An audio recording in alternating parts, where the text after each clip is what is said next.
ఓం శ్రీ మాత్రే నమః. ఇప్పుడు తెలియజేసే అంశము మొండి బాకీలు వసూలు అవ్వాలి అనంటే 5 మంగళవారాల పాటు తప్పనిసరిగా విశేషంగా మీరు ఈ పరిహారము అనేది ఆచరించడం చాలా చాలా మంచిది. అలా మొండి బాకీలు వసూలు అవ్వాలంటే ఇప్పుడు చాలా మంది కూడా డబ్బులు అనేటువంటిది ఇచ్చి ఉంటారు. అది వాళ్ళకి ప్రొఫెషనల్ గా కూడా కొంతమంది ఫైనాన్స్ బిజినెస్ అనేది చేస్తుంటారు. సరే ఎదురుపైన వాళ్ళకి ఇస్తారు.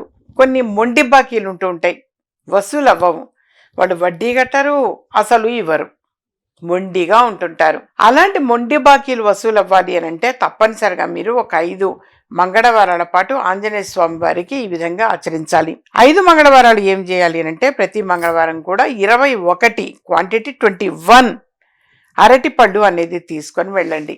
ఆంజనేయ స్వామి వారికి నైవేద్యం పెట్టిన తర్వాత మళ్ళీ మనకు ఆ పంతులు గారు రిటర్న్ ఇస్తారు. ఆ అరటి పళ్ళని మీరు ఒక అరటిపండు ప్రసాదంగా మీరు కూడా ప్రసాదం తీసుకోవడం కోసం పక్కన పెట్టి ఉంచుకోండి. మిగతా అరటి పళ్ళని అందరికీ పంచండి. తల్లా ఒక అరటిపండు పంచండి నాన్న. అయితే ఈ విధంగా 5 మంగళవారాల పాటు మీరు ఆచరించారు అని అంటే డెఫినెట్ గా స్వామివారి అనుగ్రహం వలన మొండి బాకీలన్నీ కూడా వసూలయ్యే అవకాశం ఎక్కువ ఉంటుంది. దీనితో పాటుగా శ్రీచక్రం అని నేను ఎప్పుడు కూడా లైవ్ లో తెలియజేస్తుండేదాన్ని. ఇప్పుడు కూడా నేను తెలియజేసేది శ్రీచక్రం అన్న దైవిక వస్తువు. అదేమి పూజా ప్రాసెస్ చేసేటువంటిది కాదు.